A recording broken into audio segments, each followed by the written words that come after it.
Ceci est un livre audio autogénéré par Google. Médecine à travers les siècles. Médecine à travers les siècles, collection dirigée par le Dr Xavier Rio. L'objectif de cette collection est de constituer une histoire grand public de la médecine ainsi que de ses acteurs plus ou moins connus, de l'Antiquité à nos jours. Si elle se veut un hommage à ceux qui ont contribué au progrès de l'humanité, elle ne néglige pas pour autant les zones d'ombre ou les dérives de la science médicale. C'est en ce sens que, conformément à ce que devrait être l'enseignement de l'histoire, elle ambitionne une vision globale et non partielle ou partiale comme cela est trop souvent le cas. Dernière parution. Philippe Hecketsweiler, Les maladies et la mort de Gustave Flaubert. Rouen 1821 à 1880, 2022.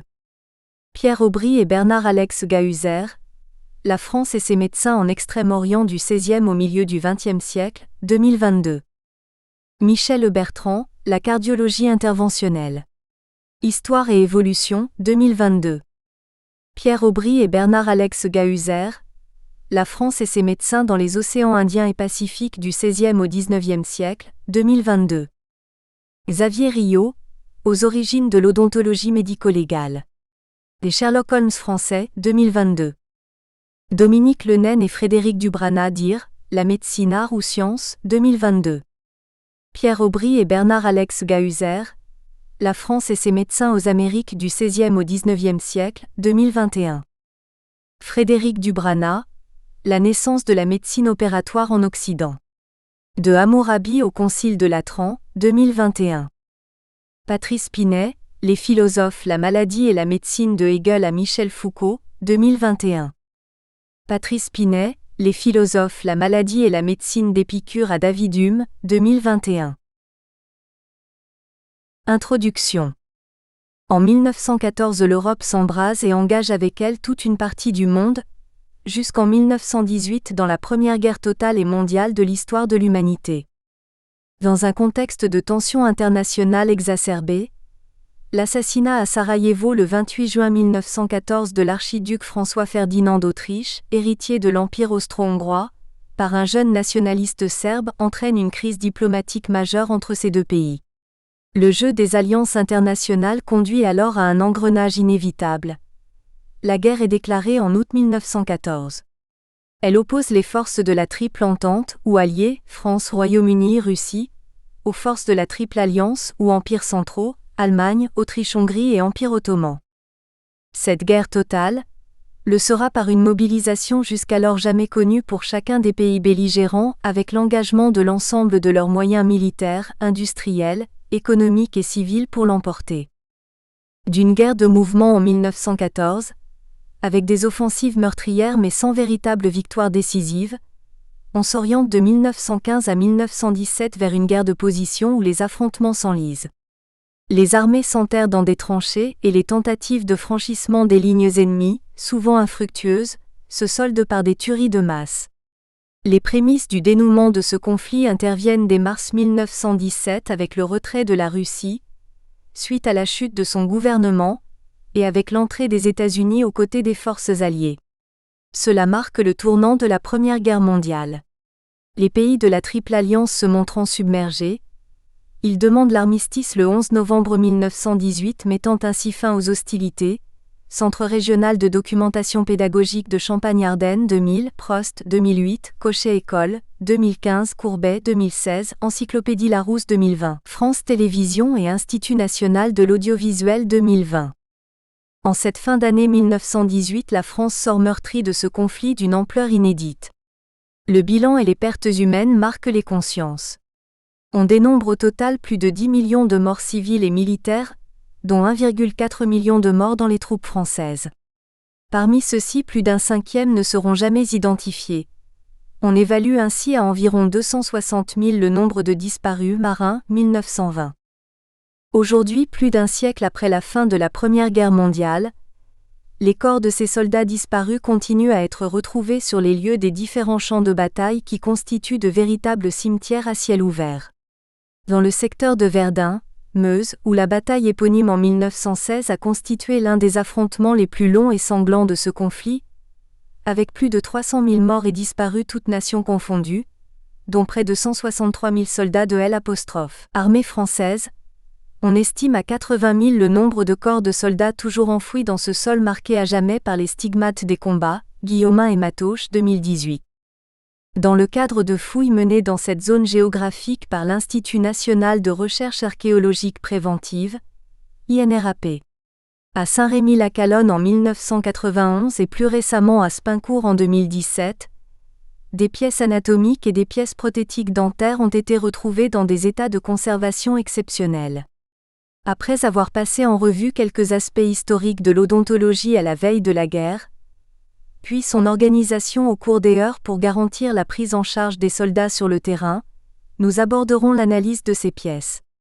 Nous déterminerons dans quelle mesure l'odontologie médico-légale et les éléments bucco-dentaires constituent une source d'information pour entrevoir les conditions de vie d'alors des combattants français, et comment ils peuvent concourir à l'identification contemporaine des soldats disparus, grands oubliés de la Grande Guerre. L'odontologie en France à la veille de la Première Guerre mondiale.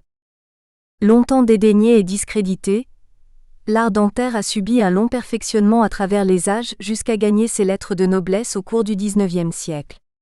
En effet, cette période marque le début d'une nouvelle ère pour cette discipline tant d'un point de vue de son organisation, de la formation de ses professionnels que des progrès techniques et scientifiques réalisés. 1.1 Cursus et formation des professionnels de l'art dentaire. Depuis la loi Le Chapelier issue de la Révolution française, décret du 18 août 1792, la formation des dentistes, comme des autres professions médicales, n'est plus encadrée par la loi. La profession est libre et non soumise à l'obtention d'un diplôme reconnu.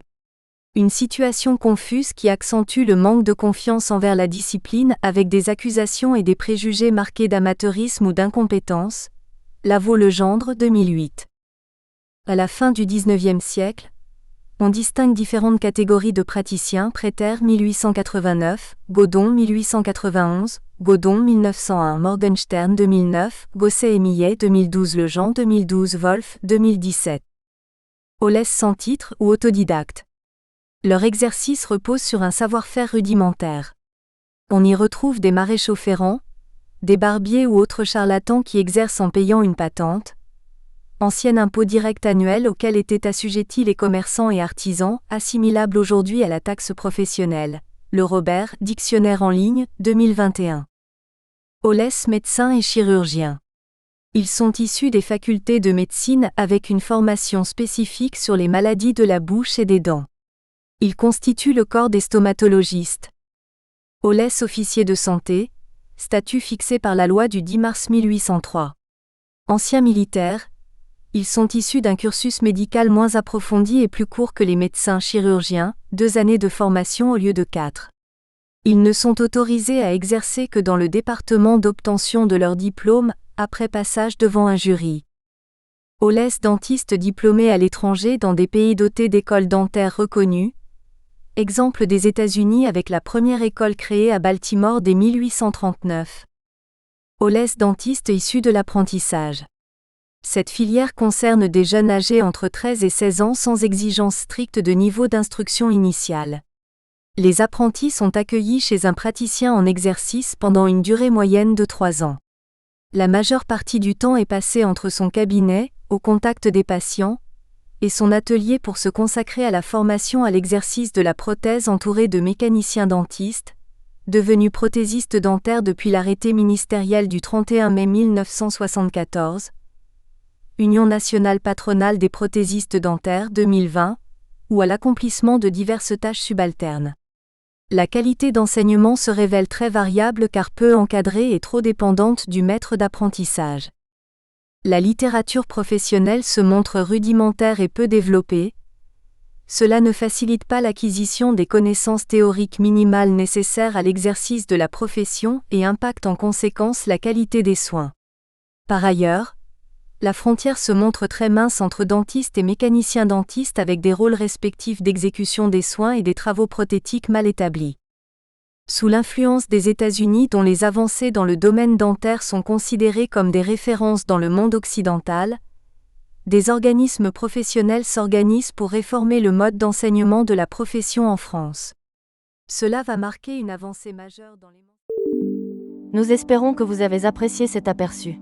Pour continuer à écouter ce livre audio sur Google Play Livres, utilisez le lien dans la description de la vidéo.